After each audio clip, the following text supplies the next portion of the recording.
The entire arena went quiet when she let go of the script. Evelyn Hart was supposed to be reading a neat little statement about charity and second chances at center court under the bright lights and the giant scoreboard.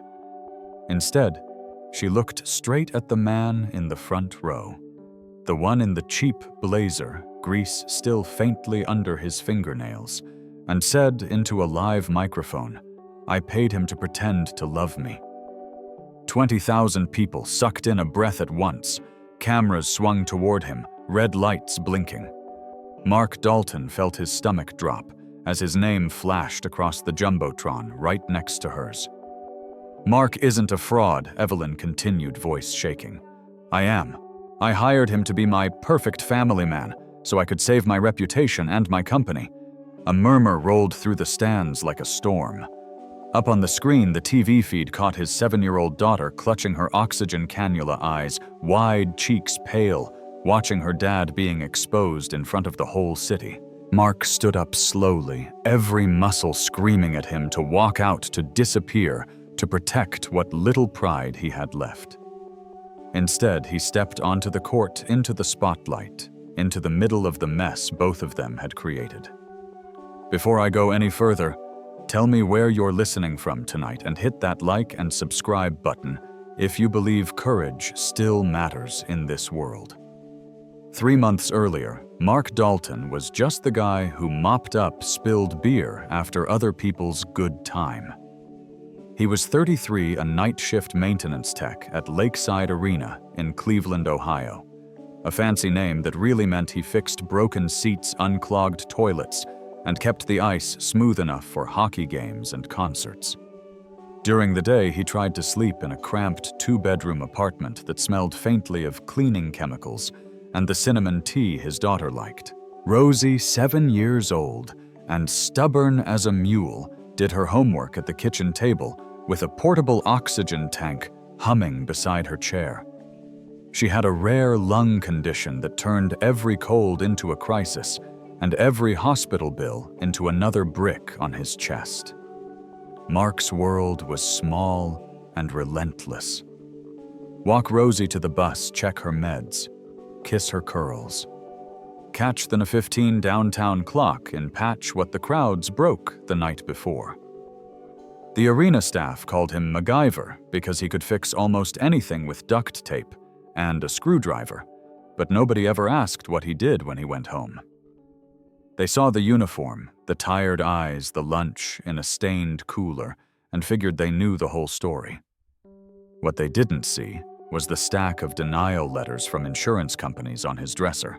They didn't see the email from a specialist in Boston about an experimental treatment that might actually give Rosie a normal life with a price tag that looked like it belonged on a house, not a child's chart.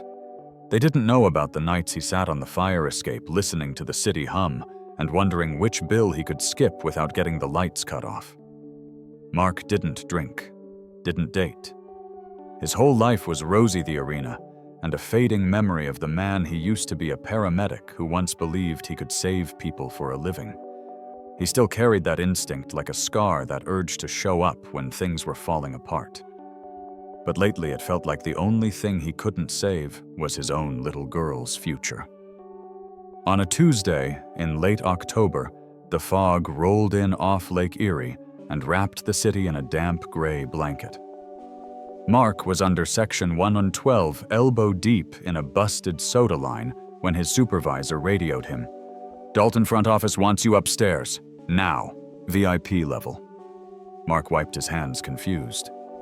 He didn't know that on the top floor in a glass-walled suite overlooking the empty arena, Evelyn Hart, the billionaire owner of Lakeside Arena and the entire Heartline sports empire, was staring at a tabloid headline calling her the Ice Widow of Cleveland and watching her stock price bleed red.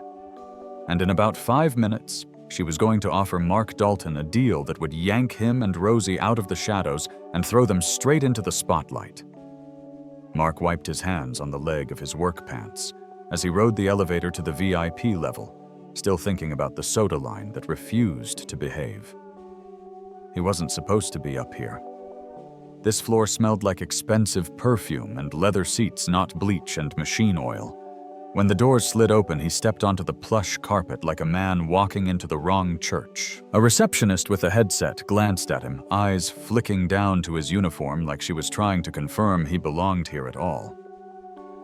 "Maintenance is usually through the service corridor," she said. "I was called," Mark replied, holding up his badge. "Supervisor sent me." She hesitated, then sighed and motioned. "Suite 401. Don't touch anything polished." He ignored the sting in her tone. He'd heard variations of it his whole life. Suite 401 overlooked the entire arena, empty seats, stretching out in rows, the ice covered by tarps, the scoreboard hanging like a giant metal star. Evelyn Hart stood in front of the window, her spine straight, her silhouette sharp against the city skyline. Her assistant, a calm man in a navy suit, stood beside her with a tablet tucked to his chest. Mark cleared his throat. "You asked for me?" Evelyn turned. She looked like she'd been carved out of frost hair, pulled back, steel gray suit, no jewelry except a thin watch. Her eyes, though, carried something else. Something frantic, almost wounded. "You're the one they call MacGyver?" she asked. "Most days. I'm told you can fix anything." "I try," Mark said. "What do you need?" She didn't point to a broken panel. She didn't gesture at a malfunctioning screen. She stepped closer. "I need a husband," she said. Mark blinked hard. "I'm sorry." The assistant didn't react as if this was normal conversation. Evelyn didn't blink. "For 3 months, my team has been trying to undo a headline that refuses to die. Investors are pulling back. Sponsors are nervous. Everyone wants proof that my life is stable, put together, family-oriented." Her jaw tightened. They want a story they can trust. Mark felt like the room tilted. "And why me? You're local. You work here. You're not in the public eye." And her gaze softened at the edges. "You're a father. People believe men who are devoted to their children." Rosie's oxygen tank hummed in his memory. "What exactly are you proposing? A short-term partnership? Public appearances? Photos? Dinners? A narrative that reassures the people who control more of my company than I'd like?" Her voice dropped. "In return, I fund the medical treatment your daughter needs." Mark took a step back. "Who told you about that?" Her assistant piped up, calm as a doctor reading results. "Your insurance appeal was flagged in a charity liaison file. Ms. Hart reviewed it personally." Evelyn added, "Your daughter's condition is treatable, but not at a price any working man should have to shoulder alone." Mark's jaw clenched. "Ma'am, I don't want handouts." "This isn't charity," she said. "It's a contract. And I'm not offering out of pity. I'm offering because you're the only person in this building who has more to lose than I do." There was no arrogance in her voice, just a brutal kind of honesty. And Mark hated that she was right. By the next morning, every corner of the arena buzzed with whispers. "Is that him? No way she picked a maintenance guy." What's his angle? Mark felt the eyes. The smirks, the sideways comments made just loud enough for him to catch. He kept working anyway. Broken handrail in section 204. Sticky nacho cheese pump behind the concessions booth. Dripping pipe in the north stairwell. His hands moved on instinct. His mind, chaos. When his shift ended, he picked up Rosie from her after-school program. She ran toward him, backpack bouncing, ponytail swinging. "Look, I drew you and me and Mr. Paws." She lifted a page covered in purple crayon. The dog looked like a potato with legs. "It's perfect," he said, kissing the top of her head. She looked up at him. "Are you tired, little bit?" Are you sad? He swallowed. Why do you ask? Because you look like when you're trying not to think too much. Kids. They saw everything. He took her home.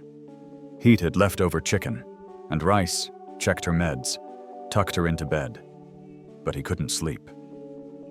He sat on the fire escape city lights winking below the cold night, brushing his skin. Evelyn Hart's proposal hung in the air like a storm cloud.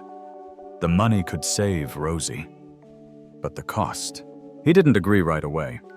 He told her he needed time. She gave him 48 hours. He lasted 20. The clinic called. Another specialist. Another estimate. Another reminder that time was not his friend. So he walked into her office, hands cold, heart pounding. All right, he said quietly. I'll do it. Evelyn exhaled, but not in victory. More like relief mixed with shame. I'll have the contract prepared, she said. My team will manage the details. You won't have to pretend anything beyond affection and stability. Stability, he repeated. She met his eyes. Meaning you won't suddenly disappear or embarrass me. That stung more than she probably meant it to. The first public appearance was a charity gala hosted on the arena's mezzanine level. Mark traded his work uniform for a suit provided by Evelyn's stylist. The collar felt too stiff. The shoes felt like they belonged to another man. When he walked into the gala, heads turned like sunflowers tracking the light. Evelyn approached him, her gown shimmering under the chandeliers. You look presentable, she said with a small nod. Thanks, he replied. You look like you own the place. I do. A photographer called out Ms. Hart. Over here. Bring your partner. Mark felt Evelyn wrap her arm around his like it was nothing, but the room reacted instantly. Two executives near the bar raised their brows in unison. That him one whispered, not softly enough. The janitor the other snorted. She must be desperate. Someone else muttered, What does he have that justifies this? A sob story? Evelyn stiffened. Mark felt it in the way her fingers tightened on his sleeve. Her face didn't move, but her entire body tensed.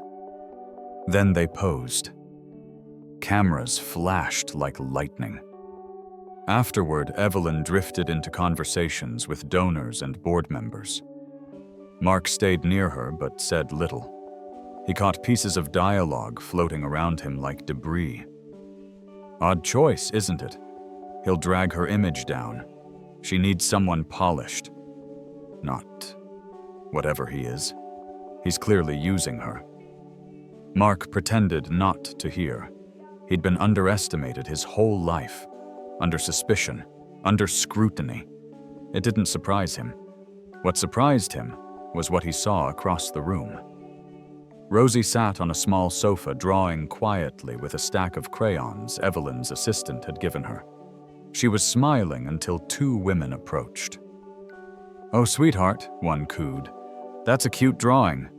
Who's the man in the picture? That's my dad. Rosie beamed.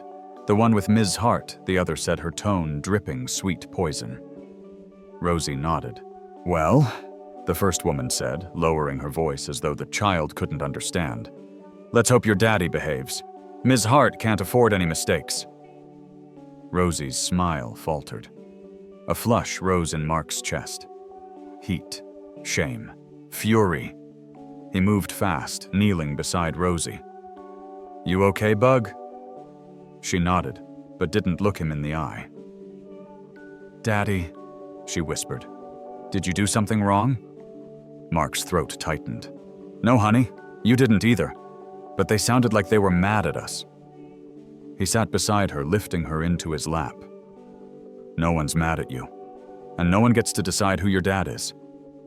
She leaned her head against his chest.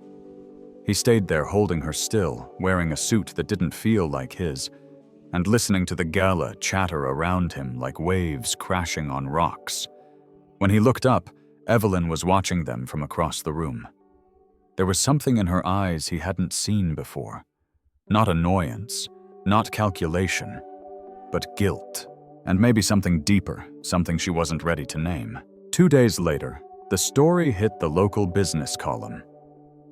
Not a fairy tale. Hart's family man revealed as arena custodian. Every line dripped with skepticism. Every paragraph framed Mark as a prop. Someone leaked his employment records.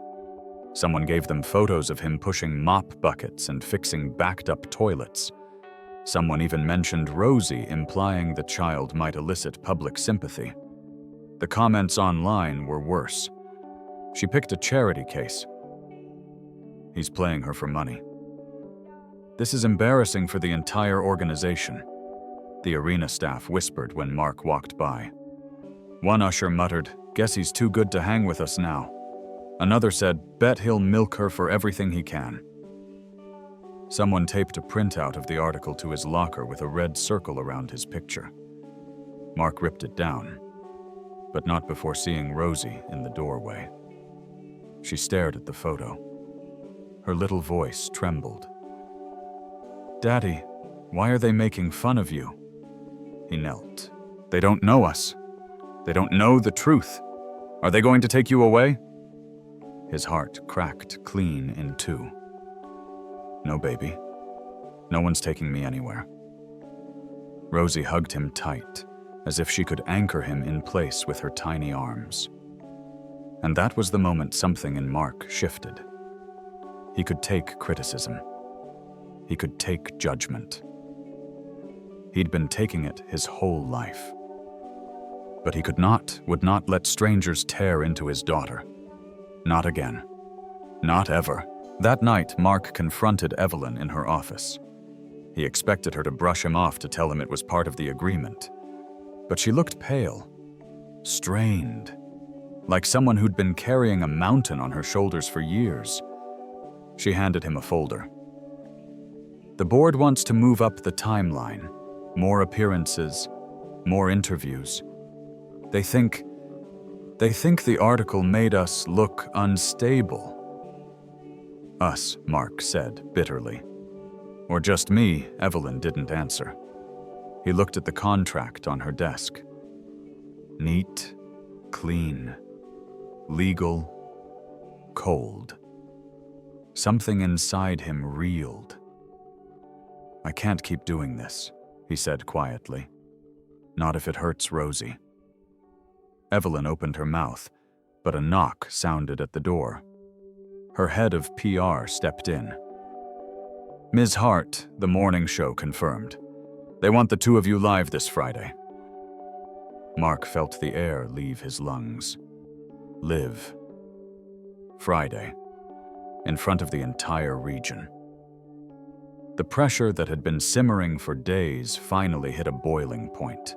He stood in that office, exhaustion weighing on him like chains, and knew this arrangement was about to explode. And when it did, none of them would walk away unchanged. The morning show interview was scheduled for Friday at 7:15 a.m., but the storm began long before the sun came up. Mark barely slept the night before. Rosie was restless, coughing more than usual, her oxygen tube hissing softly in the dark. Every time she stirred, he woke. By dawn, he felt hollowed out, tired in his bones, in his soul. He almost canceled the interview, almost walked away from the whole arrangement, but they needed the treatment, and walking away wouldn't stop the attacks already circling him and his daughter. He dressed quietly, kissed Rosie's forehead, and promised her he'd be back before lunch.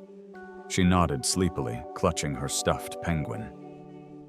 "Tell the TV people I said hi," she mumbled. He forced a smile. "I will." Outside, the October air was cold enough to bite. The news vans were already idling near the arena's private entrance, their satellite dishes pointed skyward like searching antennas. Producers hurried about with clipboards. Security guards whispered into radios. As Mark approached, people stared, some with curiosity, some with disdain, some with open amusement. "That's him," someone whispered. "The prop. Let's hope he doesn't embarrass her on live TV." He kept walking, jaw clenched. Inside the studio, bright lights shimmered off polished surfaces. Makeup artists hovered around Evelyn, dusting powder along her cheekbones, adjusting a lapel on her blazer. She looked flawless, controlled, immaculate. When she saw Mark, something flickered across her face. Regret? Concern? He couldn't tell. "You ready?" she asked quietly. "I'm here, aren't I?" he said. Her lips pressed together, but she didn't push. A producer clapped. "All right, folks." 30 seconds. They were guided to a sofa framed by fake plants and a glowing city backdrop. Mark hated how out of place he looked, the only man not dressed by a designer, the only one whose hands were rough, whose nails carried the memory of grease and epoxy. The hosts took their seats opposite them, a perfectly groomed couple with bright smiles and sharper instincts. In 10, 9, 8, the red light blinked on, and the ambush began. "So Evelyn, the female host, said sweetly, quite the surprise when you revealed your relationship with Mark. How does a billionaire team owner fall in love with a maintenance worker?" Evelyn inhaled. "I don't see people by their job titles. Mark is, but isn't it convenient the male host cut in?" After that unfortunate headline about your personal life last month, Mark's spine stiffened. "It isn't convenient," Evelyn said. "It's..." "And Mark," the female host said, turning her laser-like focus on him. "Some are calling this a calculated move, that you're taking advantage of a vulnerable CEO. What do you say to that?" Heat rose in his chest. "I'm taking care of my daughter," he said. "That's my priority." "Ah, yes," the host replied. "Your daughter with medical needs. Some online comments say that makes your story more sympathetic. Do you think Evelyn's team is using your child?" That did it. Mark started to stand, but Evelyn's hand shot out, gripping his arm. "Don't," she whispered. "They want you angry." He sat back down slowly. The hosts noticed the tension and leaned in like vultures circling. "Viewers want transparency," the male host said. "So let's ask the real question. Evelyn, did you pay him?" The air snapped tight. Evelyn froze. Her throat bobbed in a swallow. She didn't answer. And in the silence, the hosts smiled like hunters landing the kill. "There it is," the female host murmured.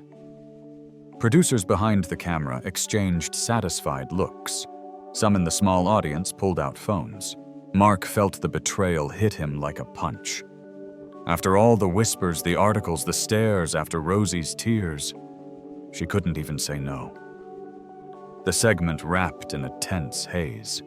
The hosts thanked them with perfect smiles, and the moment the cameras cut, crew members scattered like they didn't want to be in the same room. Evelyn turned to him. "Mark." He stepped back. "You couldn't even deny it."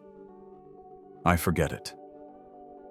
He walked toward the exit, every muscle in his body wound tight. But he didn't get far. A scream ripped through the hallway. Sharp. Terrified. A child's scream. He froze. Then he ran. The studio corridor twisted abruptly, and when he rounded the corner, he saw a cluster of people near the elevator bank, all shouting, backing away from something he couldn't see. Then he heard it. Daddy, Rosie. His heart stopped.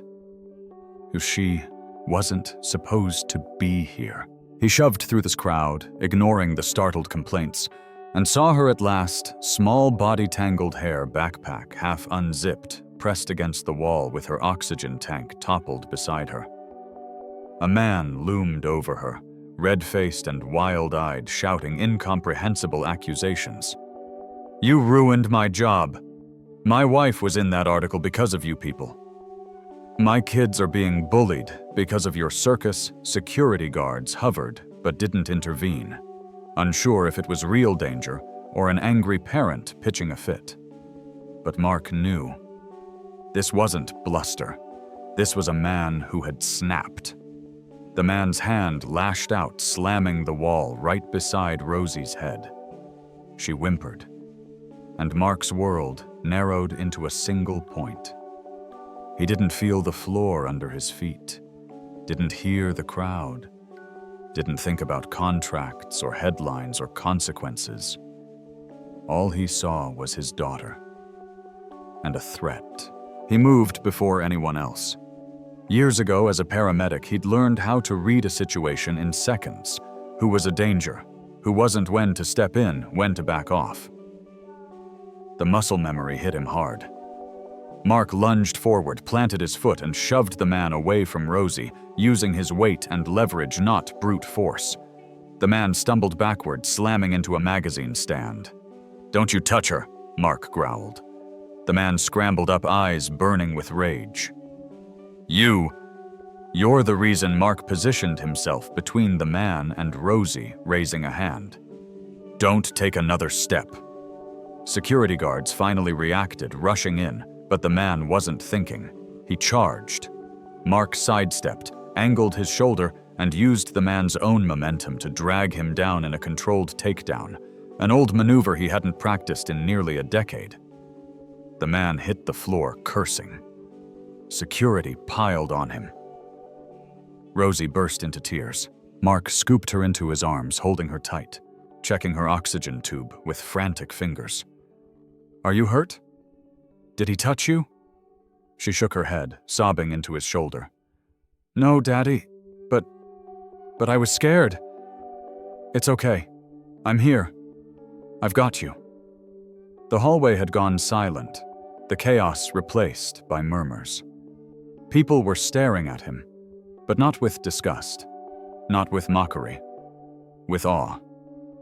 A producer whispered to another, "Did you see how he moved?" "What was he?" a security guard said. "Guy took him down like he's trained." A makeup artist murmured, "That's a real dad." And then Evelyn pushed through the crowd. Her eyes widened when she saw Rosie clinging to him. "Oh my God, is she okay?" Mark didn't answer. He wasn't ready to look at her, but everyone else saw.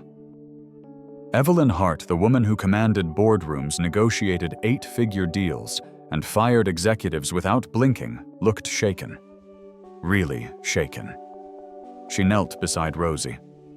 "Sweetheart, I'm so sorry. You shouldn't have been anywhere near this." Rosie sniffled. "Daddy saved me." Evelyn's gaze lifted to Mark. There was no calculation there, no coldness, just something raw, something like shame, and something like admiration. The head of studio security approached. "Mr. Dalton, sir, we reviewed footage. You acted appropriately.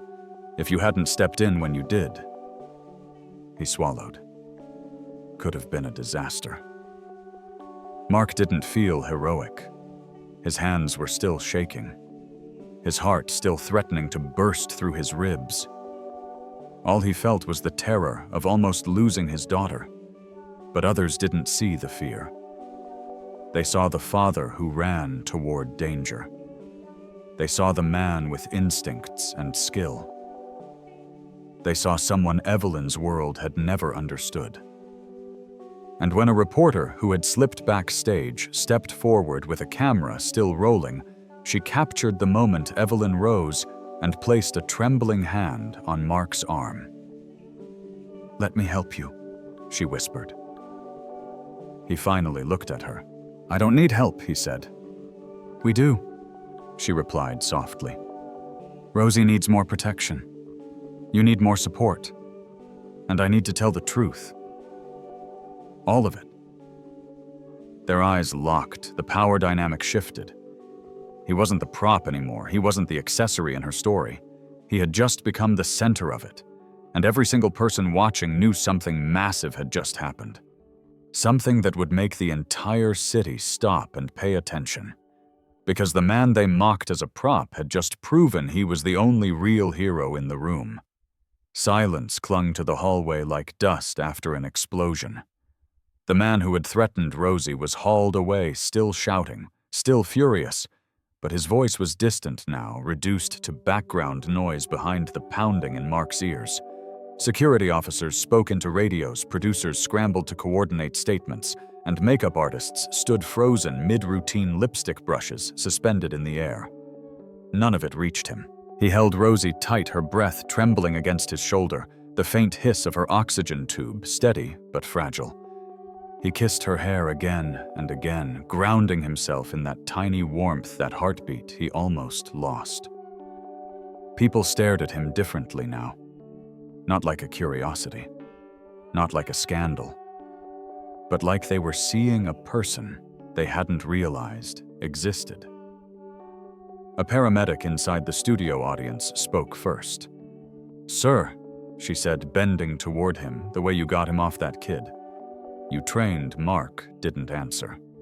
He wasn't ready to go back there. But Evelyn stepped closer, eyes glistening under the studio lights. "Let's get her to a quiet room," she murmured. He didn't argue. He followed her through a back corridor, past a maze of cables and equipment carts, into a small green room with 2 couches and a humming mini-fridge. He set Rosie down, gently checked the flow on her oxygen, touched her forehead, tucked her penguin under her arm. She blinked up at him, still shaken. "Daddy, are you mad at me?" He knelt, brushing a loose curl from her cheek. "Sweetheart, no. You didn't do anything wrong. You were brave." She nodded, but kept her eyes on the floor. Evelyn watched from the doorway, hands clasped in front of her, expression stricken. She cleared her throat softly. "I didn't know she'd be here. One of my assistants saw the article and thought it would help if she was with us. I never approved it." Mark didn't look up. "Not the time." Her voice cracked. "You're right." Rosie drifted toward sleep, the adrenaline finally ebbing. Mark covered her with a soft throw blanket he found on the couch. When he stood, Evelyn was still there. Still shaken. Still staring at him like the ground had shifted under her feet. "What you did out there," she whispered. "That wasn't luck or instinct. That was training." He walked past her toward the door. She followed. "Mark, stop. Please." He didn't want to, but something in her voice, raw, unguarded, made him pause. She stepped closer. "Tell me the truth. Who were you before this job, before the arena?" He didn't answer. She swallowed. "Before me." He exhaled slowly, arms crossed. "I was a paramedic," he said, "for 9 years." Her eyes widened. He'd never said it out loud in her presence before, never mentioned anything beyond fixing things and working nights and raising his little girl. But now the truth spilled out, low and steady. "I worked in one of the busiest districts in Cleveland," he said. "Car wrecks, overdoses, heart attacks, shootings, everything. I was good at it. Really good." She listened, silent. "I stopped because I couldn't split myself anymore. Rosie needed more than half of me. And after her mom left, I had to choose." He didn't add the rest, the calls that haunted him, the nights where he came home shaking the faces he couldn't save. The guilt that stacked like bricks until he couldn't breathe. He didn't need to. Evelyn's expression told him she understood enough. "Mark?" She whispered, "You saved my life." He frowned. "What are you talking about?" "That man was coming for me before he cornered Rosie. He was yelling my name. He blamed me for his wife being fired after a scandal. Security told me afterward she worked for one of our sponsors. I didn't even know." she swallowed. But he was aiming for me. Mark went still.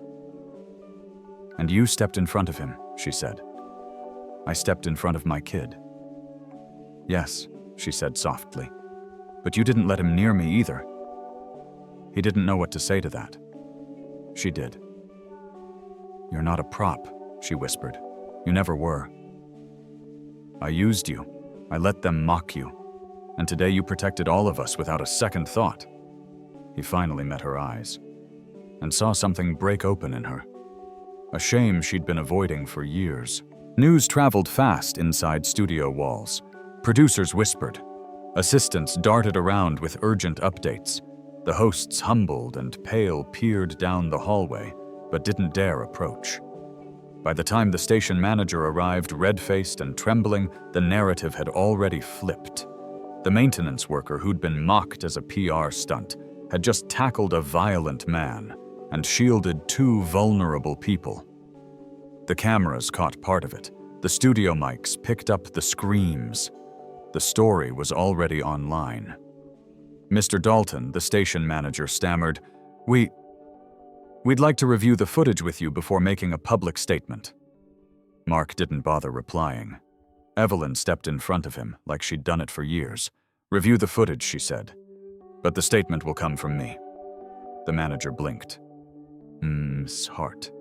"This studio put my partner's child in danger," she said, her voice low and lethal, in a way that made the man shrink into himself. "You ambushed us on air, and now you are responsible for repairing the damage you helped create." The power in her tone wasn't cold this time. It burned. The station manager nodded rapidly. Yes, of course. And another thing, she added. "You will not use that footage for ratings, not without my permission." "Yes, Ms. Hart." Only when he scurried away did Evelyn finally look back at Mark. Something new flickered across her face. A decision. "Come with me," she said. They walked to an empty conference room down the hall. The blinds were open sunlight splashing across the table, dust motes floating like tiny ghosts. Mark leaned against the far wall, arms crossed. Exhaustion etched in every line of his body. Evelyn didn't sit. She paced once, twice, then stopped in front of him. "I can't keep lying," she said. "Not to the press, not to my board, not to you." He didn't comment. She pressed on. "When I asked you to pretend to be with me, I told myself it was business, a strategic move, a necessary narrative. But that wasn't true." She looked down, voice softening. "The truth is, I was lonely and embarrassed and trying to keep a company together while the world tore into me." Still, he stayed silent. "I took advantage of your desperation," she said. "I saw your situation, your daughter's illness, and I used it. I told myself it was a fair exchange, but it wasn't. It was me doing the very thing people accuse me of, buying my way out of my own pain." A breath shuddered out of her. "Mark, I'm sorry." He looked away. Not out of cruelty, but because apologies like that needed space. She stepped closer, voice trembling now. "And after what happened today, after watching you hold Rosie, after seeing you protect a child and me and everyone else without thinking about cameras or contracts, I realized something." Her eyes met his. "You're the only person in my life who's shown up for the right reasons." The words hit him harder than he expected. "And that scares me," she admitted. He exhaled slowly. "Evelyn, no," she said gently, tears anchoring at the edges of her lashes. "Let me finish." She drew in a shaky breath. "I'm calling a press conference this afternoon. I'm going to tell the truth, not the polished version, not what makes me look strong or strategic." She swallowed hard. "I'm going to tell them I paid for a false relationship. I'm going to take full responsibility. You won't be blamed. You won't be dragged. I'll take every consequence." He stared at her, stunned. And after that, she continued the contract's end. The arrangement ends. You'll be free of all this.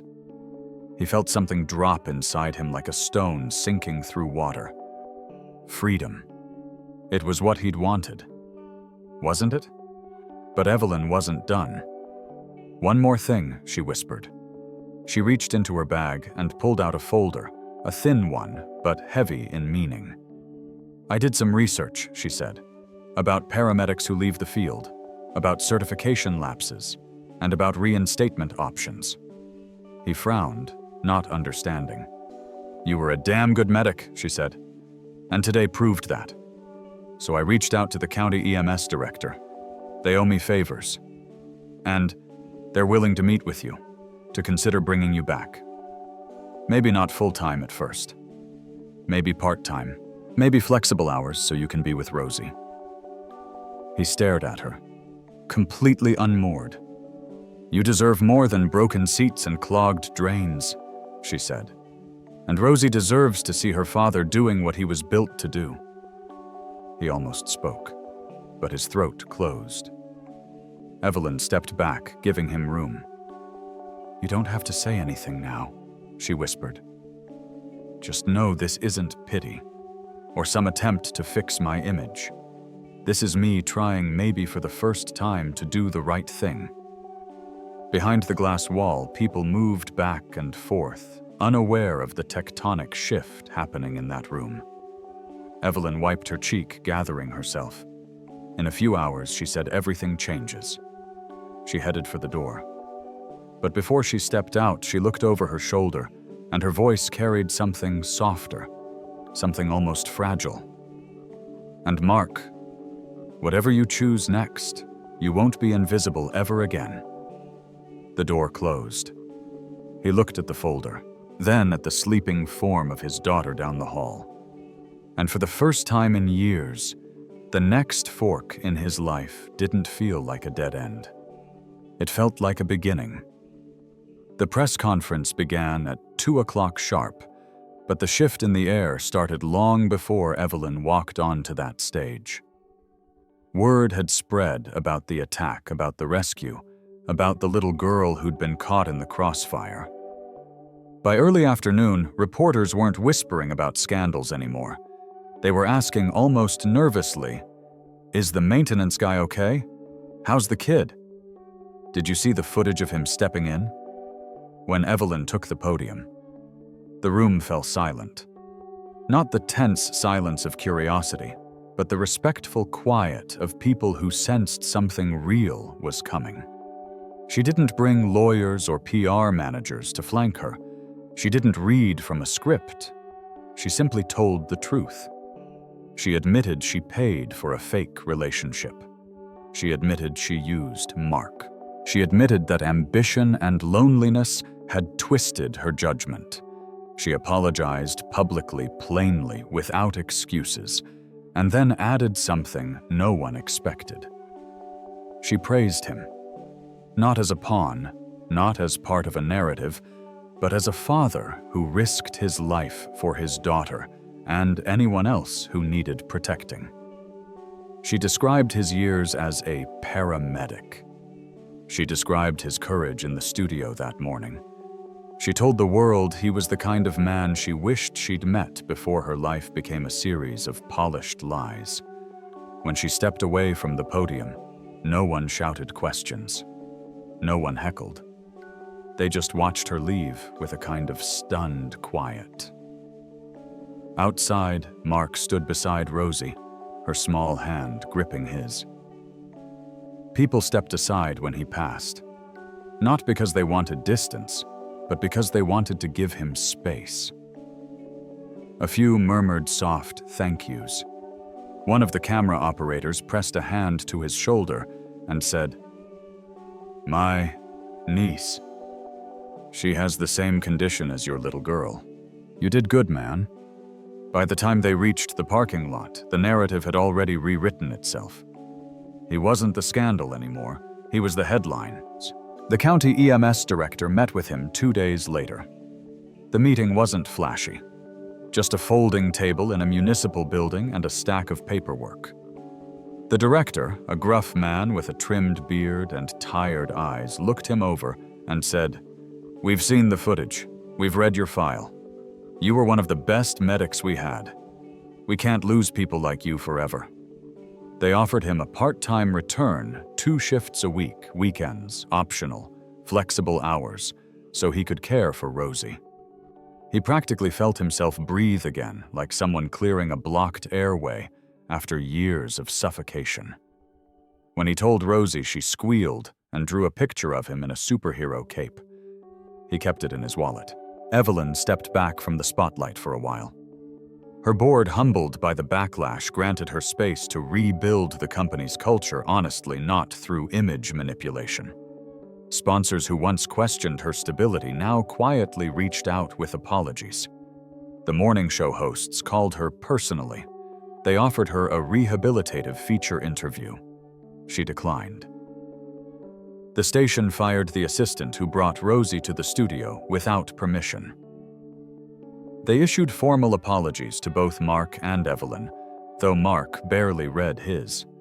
He was too busy making dinner, polishing Rosie's oxygen tank, checking the mail for medical updates, with a little less fear than before.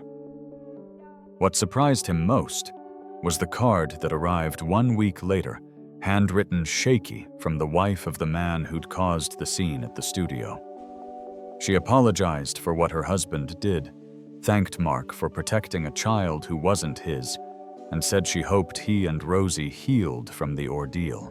He kept that letter too. A month later, on a chilly Saturday morning, Evelyn visited the apartment building. Not with cameras, not with a driver, just her wearing a simple wool coat and holding a paper bag of Rosie's favorite cinnamon tea. Mark answered the door, looking surprised, hair still damp from an early shift. Rosie, already in her pajamas at noon, lit up when she saw Evelyn. "You brought the tea," she squeaked.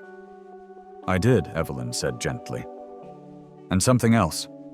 She handed Mark a sealed envelope. Inside was a donation receipt made to the Cleveland Pediatric Lung Foundation, large enough to fund 5 families through emergency treatment. He looked up at her, stunned. "It felt right," she said. "And I think I needed to do something meaningful that didn't benefit me at all." Rosie tugged Evelyn's hand. "Stay for lunch." Evelyn hesitated. "If it's all right with your dad." He nodded. For the first time, she didn't enter like someone visiting another world. She entered like a person stepping into a place she wanted to understand. They ate grilled cheese at the tiny kitchen table. Rosie told stories about school. Evelyn helped her refill her humidifier tank. And Mark watched something soften between them. Not romance, not yet, but a reverence. A gratitude. 2 people who had seen the worst of each other finally stepping toward the best.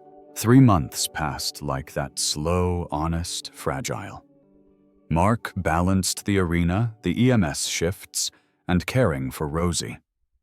Evelyn reshaped her company from the inside out, building policies that supported real families, not fabricated images. Their worlds didn't collide in dramatic ways. They overlapped gently. One winter evening, as snow piled along the Cleveland sidewalks, Mark stood outside the fire station after a shift sipping hot chocolate from a paper cup.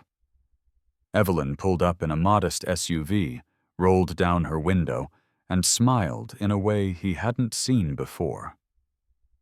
Warm, unguarded. "Want a ride home?" she asked. He slid into the passenger seat. The heater hummed softly. They drove through quiet streets, Christmas lights twinkling on porches. Halfway home, she spoke.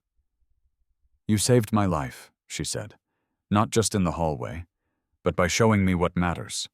What's real. I owe you more than I'll ever be able to say." "You don't owe me anything," he replied. "Not anymore." She turned toward him at a stoplight, her expression gentle. "Maybe not, but I'd like to give you something anyway." "What's that? A chance to build something real? Not for cameras, not for stockholders." She hesitated, breath fogging in the winter air. For us. For as long as we choose it. Snowflakes drifted across the windshield. A streetlight buzzed overhead. Mark looked at her, really looked, and saw a woman who had finally let down every wall she'd ever built. He nodded softly. "Yeah," he said. "I'd like that too." A year later, their lives looked nothing like the mess that brought them together. Mark was back in EMS part-time, teaching rookies how to read a crisis before it erupts. The arena promoted him to facilities lead, better hours, better pay, better respect. Rosie's lungs were stronger after the new treatment. She ran more, laughed more, lived more. And Evelyn. She was no longer the woman whose life depended on optics. She became the woman Rosie called every night before bed, the one who showed up for school plays and doctor visits, who put down her phone when Rosie tugged her sleeve, who learned that love wasn't weakness, but oxygen. On a spring afternoon, the three of them walked hand in hand through a neighborhood park. Rosie ran ahead, chasing a squirrel, giggling until she hiccuped. Evelyn leaned into Mark's shoulder. "Funny," she whispered. "I built an empire by controlling everything. But the best part of my life happened the moment everything fell apart." Mark kissed her hair gently. "Yeah," he said. "Sometimes things have to break before they can fit right." The sun dipped low, turning the sky gold. And for the first time in a long time, Mark felt something bloom in his chest, quiet, steady, unmistakable. Hope. Because in the end, courage isn't always about running into danger. Sometimes it's about choosing to show up again. Choosing to believe again. Choosing love even when the world tells you it's too risky. And that choice, the small, ordinary, stubborn kind, was the one that finally gave him a life worth living.